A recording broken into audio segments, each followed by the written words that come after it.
Hello one and all! This is my review of that Time Incarnated Slime Volume 18. And first off, I owe all of you an apology, both because this video is very late, and because I fully skipped Volume 17. I'm really sorry about that. As soon as Volume 17 came out, I was reading it, I was so excited, I loved it, but then I got super busy and only finished it like a month ago. And then happened to find Volume 18 in the bookstore that I was in like last week, so yeah, my bad.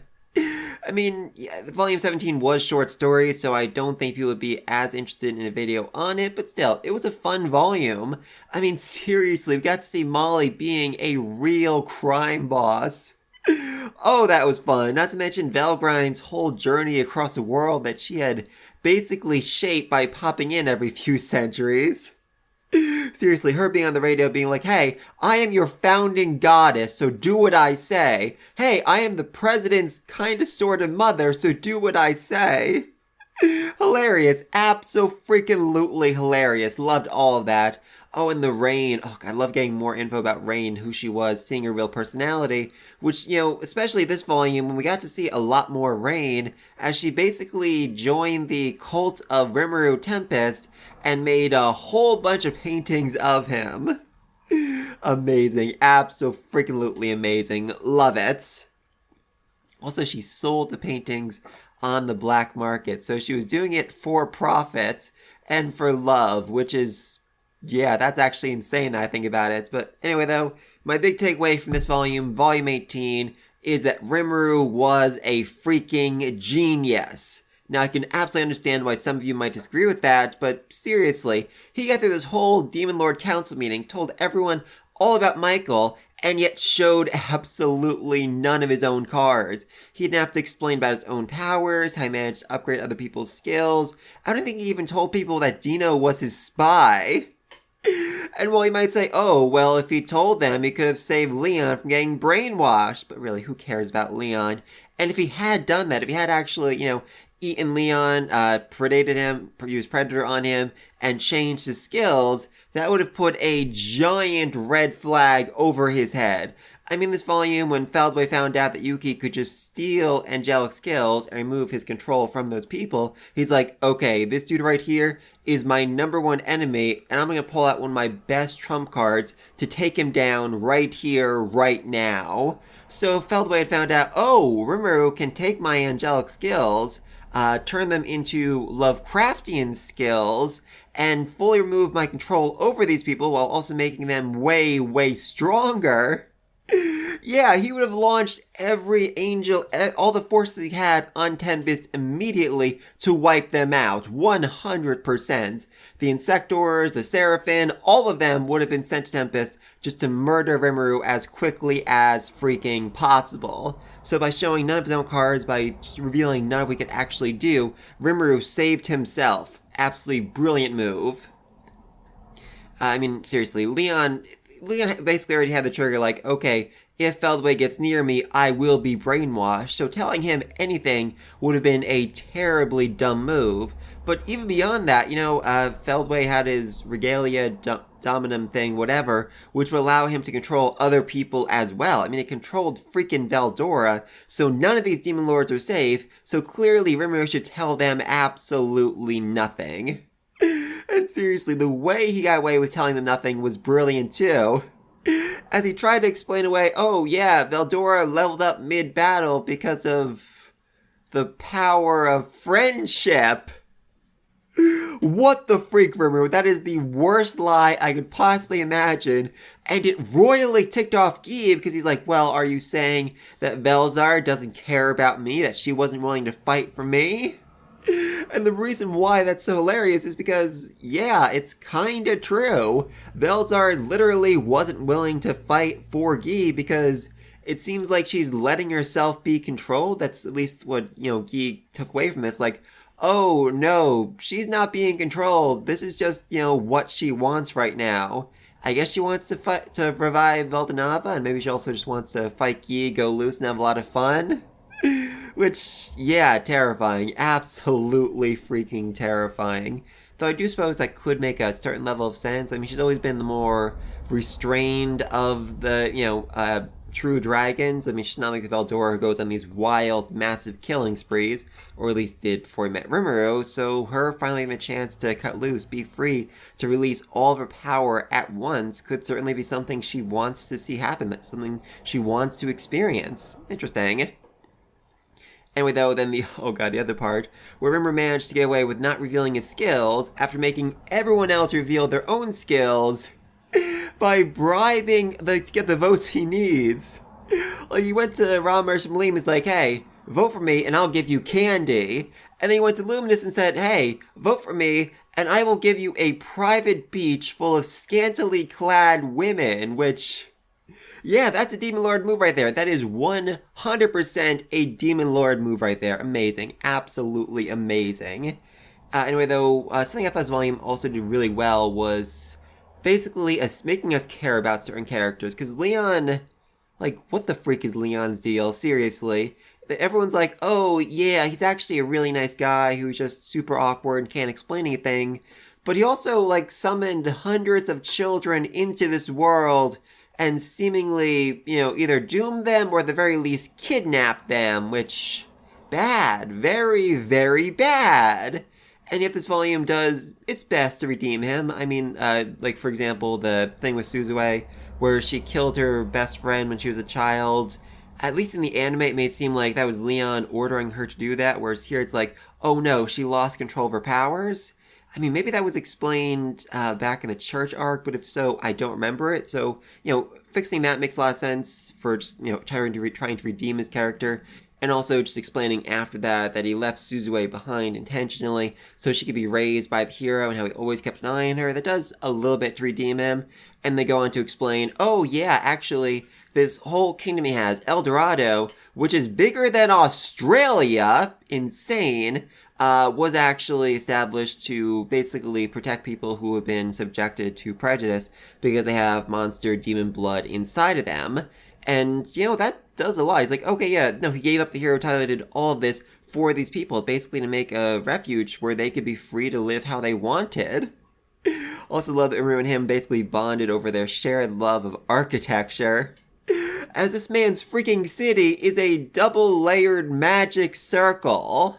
The buildings themselves are part of a magic circle that keeps the country safe. That is absolutely freaking insane, and even Rimuru was floored by this. I mean, seriously, Rimuru does insane things every freaking day, but he saw this and is like, I didn't know that was actually possible.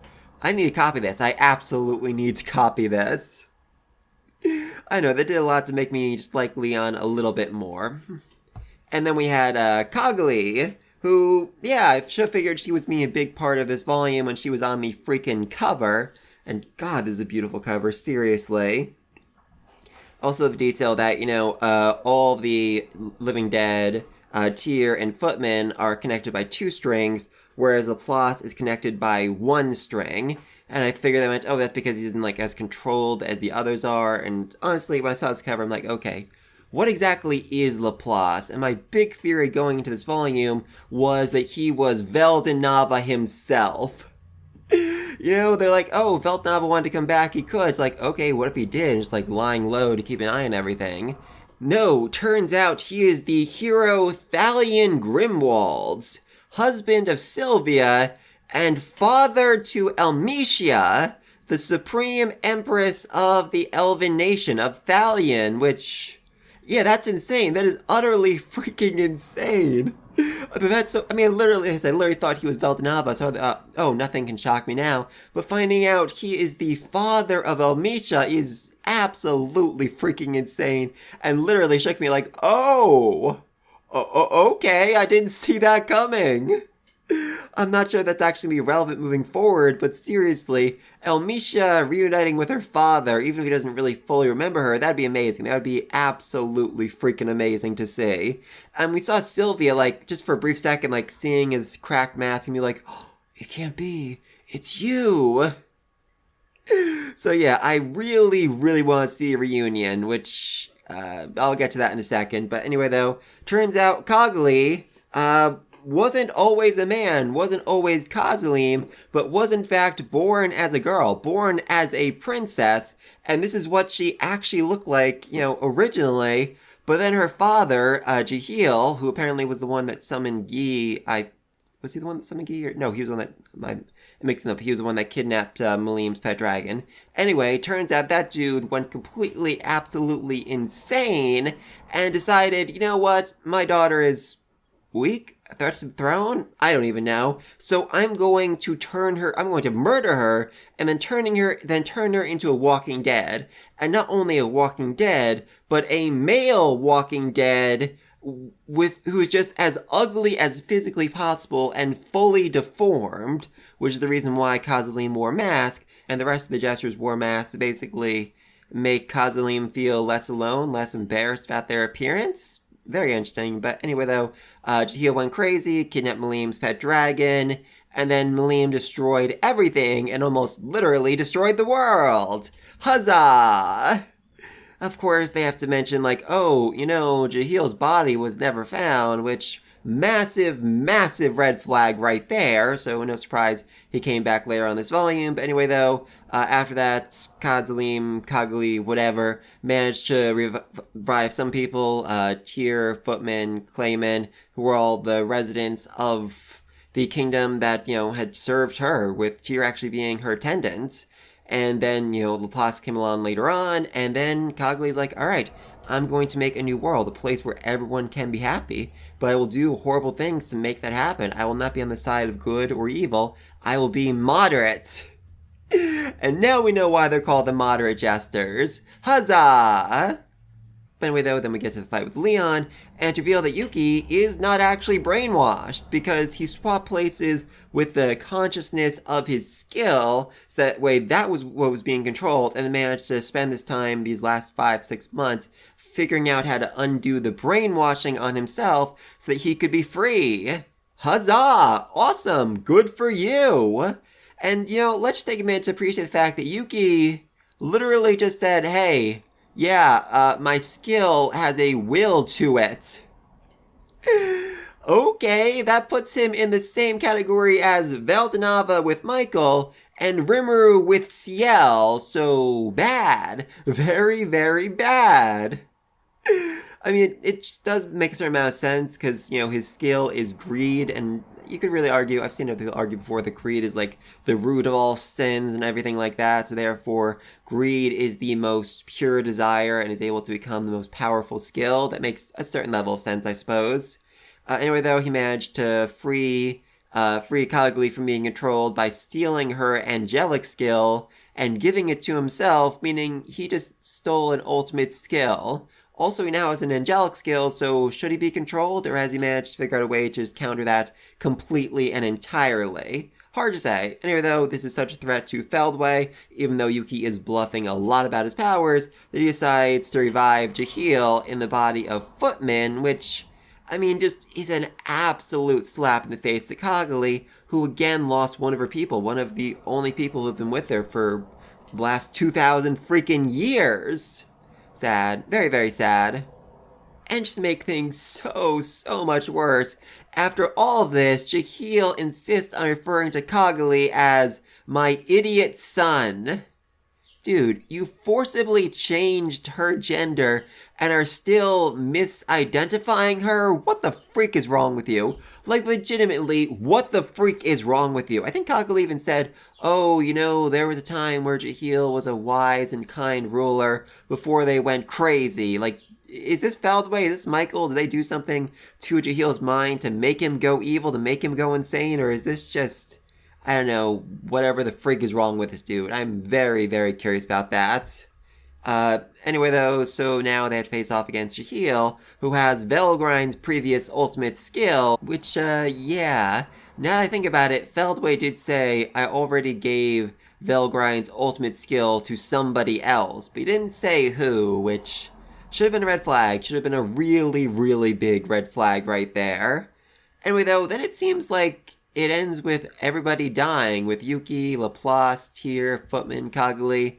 It looks like Jahil killed them all, with, Yuki giving an apology in the last moments before they all get wiped out and the whole palace exploding, but, like, did that actually happen? Because, I don't know, the series isn't really one to do a fake out death. I mean, yes, there was the whole Shion's dead thing, but that was like, okay, it's not like, oh, she's gonna come back next chapter, everything's fine. It's like, no, Rimuru needs to literally harden his heart, kill 20,000 people, and evolve into a demon lord to revive her.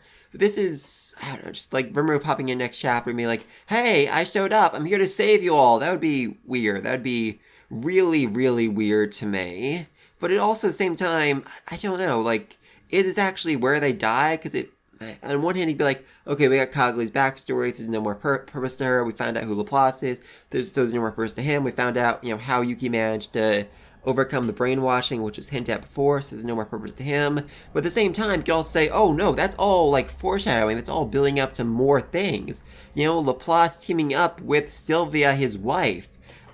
Yuki using his newly unlocked sentient ultimate skill to do some insane stuff. Maybe even become the final boss of this series. That feels like it's building up to something else rather than being a closing of their stories. So I just genuinely don't know. I mean, I could suppose I see something happening where it's like only Yuki and Laplace survive and the rest of them get killed, but I don't know. I really, really don't know. But anyway, though, a few things I mentioned this volume. First off, let's talk about something I didn't really like, and that was the battle in the palace. Not like the main battles, I love those. But like, we had the Rainbow Knights, yellow, blue, pink, whatever, alongside Diablo's demons, like the 8 demons working under him, whatever, facing off against the reborn angels / otherworlders / Walking Dead, whatever. And I honestly couldn't care less about any of that. I mean, this is the first time we've seen those demons, those Rainbow Knights. And as for the, the Walking Dead, whatever, it's like, okay, yeah, you're the Otherworlders we met like 5 volumes ago for like half a chapter. I don't remember any of your names. I don't really care about your backstories. There's been too long of a gap for me to actually care that much about you at all, especially because I didn't really care about you back then. I mean, the one person I actually had any sort of sympathy, empathy for, care about at all was the one who's like, I need to go back home to my brother. I don't have this skill, lets me teleport. Maybe if it evolves, I'll be able to go back home. It evolved! Oh no, I can't go back home. I mean, that was just hilariously sad for me. So yeah, I didn't really care about that fight. Then we had, oh god, Rain and Misery facing off against Picaro and Gira, the other, the fallen angels alongside Dino. And I call it a fight, but basically it was all of them complaining, hey, it's too cold out, even though they should all be fully immune from cold, especially because Rain and Misery, live in the coldest place in the world. So they decided, hey, let's work together to build an igloo, share some information about our various sides, and then have some sweet potatoes and sake, which... What the freak? Literally, what the freak? I mean, yeah, it makes a lot of sense that these two are Dino's co-workers, and Rain is just, Rain. I'm glad last volume actually established what she is, and Misery was just like, what is happening? What is going on? Why am I the only one freaking out about all of this? Why are we having sweet potatoes with people who we're supposed to be fighting against? Hilarious. Absolutely hilarious. Love that. Also had Zarario, the angel, facing off against Diablo, and Diablo was just so utterly and completely disappointed in him, like, dude, is that really the best you have? I'm genuinely upset about this. Seriously, let me give you some advice. If you're gonna fight this, you gotta do this, you gotta do this, you gotta do this. Amazing. Absolutely freaking amazing. Love that. Oh, and of course we had Guy versus Velzard, with Guy realizing, oh, she's not brainwashed. Also, her EP is literally double mine, so this is going to be a hard battle. This is going to be a really, really hard battle. Not really sure how he's going to win there, but that said, we don't really know what Guy can actually do. What is the actual ability of his ultimate skill? Lucifario, I think it was called. Very curious about that. What else? Oh, yeah. Obella, one of the 3 mystics, went to Maliam and said, hey, I want to betray Feldway and serve you instead. which seems like a massive, massive red flag. Like, oh, she's a traitor. She's gonna betray Malim. Even Guy and Rimuru shared a look at the council like, she's gonna get betrayed, isn't she? Yeah, she's gonna get betrayed. She's way too easily tricked. Oh, that was amazing. I just love the brotherhood there, as they're both basically like, okay, yeah, Malim is our shared annoying little sister. That was so precious. Love that. But no, turns out Obella is actually fully loyal to Malim because she worships Veldanava and believes that Malim, as the daughter of Veldanava, is the inheritor of the title of creator, basically this world's one true god. Yeah, as if Malim needed a bigger head. And then later on, Obella even gave up the angelic skill that Feldway gave her so that she wouldn't be controlled. Awesome, good for you. I mean, that did kind of, signal to Feldway that, oh, okay, my guy's gonna betray me, therefore I need to take full control and just utterly obliterate my enemies as quickly as possible. So, bad timing, but still, good for her. Huzzah! We also learn a bit more about the angelic skills that Feldway can control, as Veldanava had 7 virtue-based skills that were kind of like the source of his power, and he gave the primordial angels another 7 angelic skills, so there are 14 total, meaning there are 14 people that Feldway can actually control, except numbers down to 12, as 2 of them, Raphael and I think Uriel, are now missing. Raphael because Rimuru evolved Raphael into Ciel, and Uriel, which was originally held by Chloe, which I think Chloe was in the process of forcibly evolving herself into something else. Very curious about that. I mean, she didn't let Rimuru evolve this skill because she said, this is something I need to do on my own so that I can stand by your side. Curious. Very, very curious. There's also the demonic skills, which were not actually created by Veldanava, but rather were created in opposition to him, and his angelic skills by strong enough will, strong enough desire. I remember Yuki, he had the greed skill from Maribel, but he fed enough desire and will and greed into it that he forcibly evolved it into, I think it was Mammon, Lord of Greed. So, interesting. Also, it said that Raphael and Beelzebub were a pair. Beelzebub was created in opposition to Raphael, except Raphael was the one who created Beelzebub, which, interesting? I mean, I guess entirely possible that Beelzebub, was created by someone else decades, centuries, millennia ago, and Raphael just, forcibly re-inherited it, made it her own, but that's still a very interesting combination right there. Also, Malim doesn't actually know what her skill is called. But as Guy tells her, oh, your skill is the strongest of all of them, the one made in opposition to Michael itself. Yours is Lord of Wrath. Which, certainly makes sense given that Malim's wrath almost destroyed the entire freaking world. Concerning. Very concerning. And then Rimuru is kind of forced to send out his subordinates to other Demon Lord territories to serve as bodyguards for them, which felt like such a weird move. Like, why is he being forced to do this? But I do understand from a storytelling perspective, this is going to be really epic, as Feldway's probably going to attack all these kingdoms at once, and all these guys can be there to, lend a hand to have their big ultimate fight right there, right then, without anyone being around to give them backup. That's going to be fun. That's going to be absolutely freaking amazing. So excited for that. Also love that Malim is like, oh, we want Geld. Everyone in my territory loves Geld. Because, of freaking course they do. Geld is awesome. Geld's adorable. Geld is the best. Oh god, I actually imagine Geld coming back from this with a wife. That would make so much sense. Or maybe a harem. Honestly, yeah, Geld deserves his own harem. Also, Luminous gets Aldemon and offers to give him some training as an apology for some trouble. Since, the people she let go hog wild and basically run her church kind of sort of murdered him. Yeah, I would definitely describe that as some trouble. Also, oh god. Also, Xian went with him, and Luminous volunteered to give Xian her own kitchen to cook with, which... yeah, even Aldemon was terrified by that. I mean, let's not forget that Diablo actually said that teaching Xian to cook gave him a stomach ache for the first time in his millennia-long life. That shouldn't actually be possible, but somehow Xian managed to do that, so... Oh, that's gonna be fun. Honestly, I want to see Hinata in there for the cooking lesson. I want a full spin-off just story of Shion and Hinata cooking side by side. That would be hilarious. Then there was the issue with the, demoness trio, who nobody really wants all that much. Especially Karara, who Leon and Dragrool are both fully and completely terrified of. So Rimuru sends Ultima to Dragrool instead, since she knows the land, since she's been attacking it for a very long time, which... Yeah, honestly, I don't know who's more terrifying, Carrera or Ultima. I mean, Blanc, Testarossa is probably the most terrifying, but both those two are concerning. Very, very concerning. And then this volume gave us some more of Rimuru getting mistaken for a little girl, because of course it did. First off by the dude who won a fighting tournament to earn the honor of greeting him in Malim's territory, who was just so absolutely insane and assumed that Rimuru was the actual Rimuru, aka Gabiru's mistress, because of course he did. I mean, it does make sense. Rimuru does, strain his energy so he comes off as just being an average, everyday human.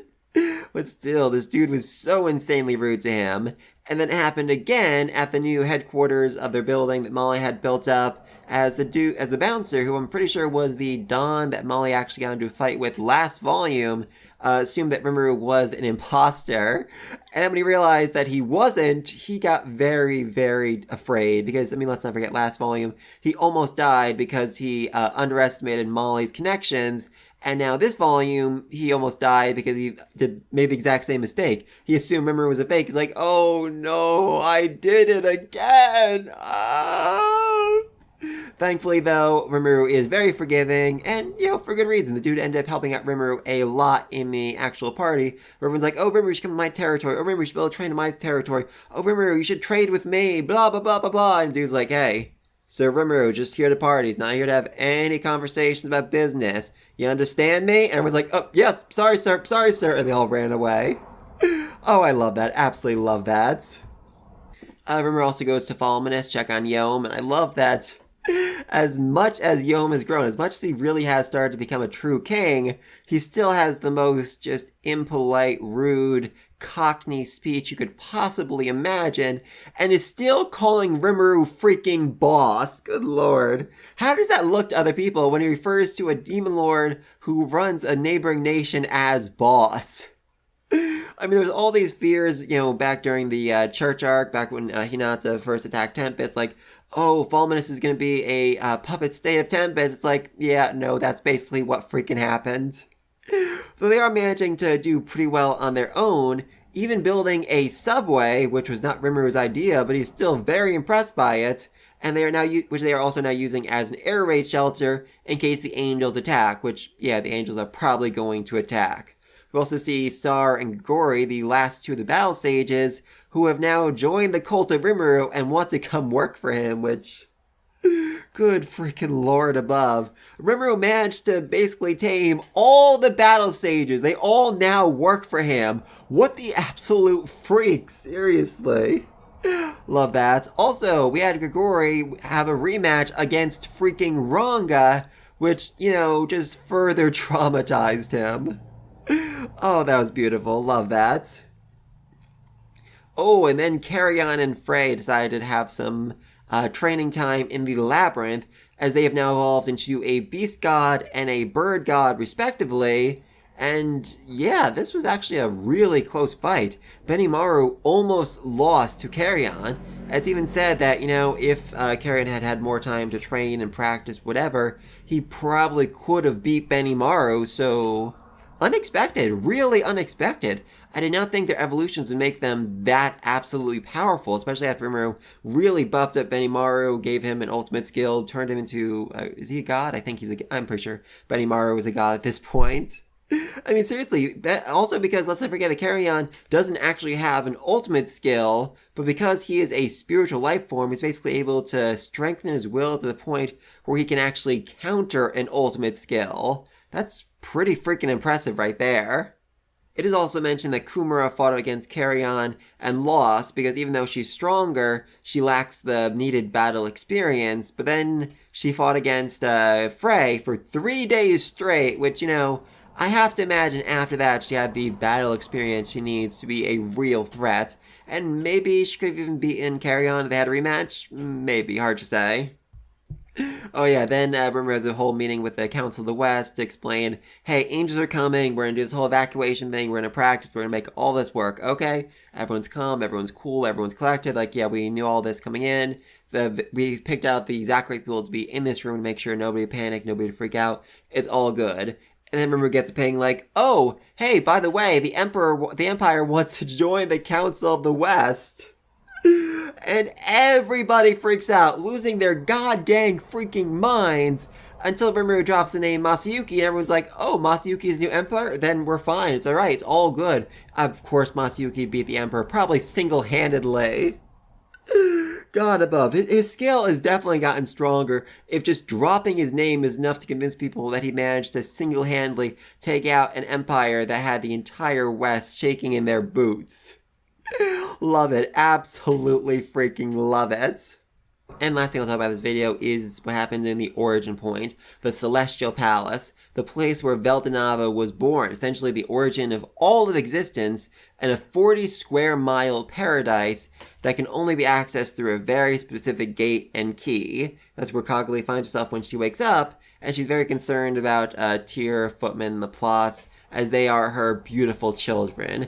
Whereas the other 9 Walking Dead she created, yeah, she doesn't really care about them. And then we get to see Gnome, a mystic who has managed to obtain a physical body by absorbing cells from Vega's body. Unfortunately, this made him go absolutely fully insane and arrogant, so his boss destroys him, overwrites his very will itself, which...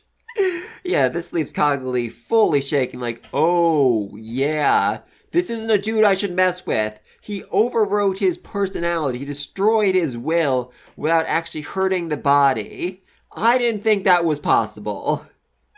Lovely. And then Vega woke up from his sleep and ate Gnome, and they're like, hey, this dude's useful. Let's give him a Seraphim and make him even stronger, and give him the ultimate skill, Lord of Dark Dragons, a skill which contains such destructive power that it literally overwhelms all other existing skills.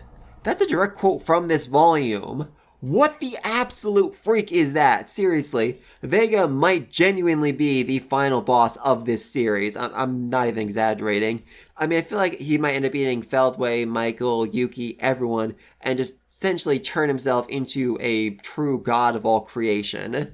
And yet they decide just to, oh, he'll be fine, he'll work under us. No, that's not what's gonna happen. He's gonna eat all of you. Like Zario, he's like, oh, I'm not concerned about him at all. I'm like, no, he's gonna eat you. I can guarantee 100% this dude is going to devour you and become way more powerful.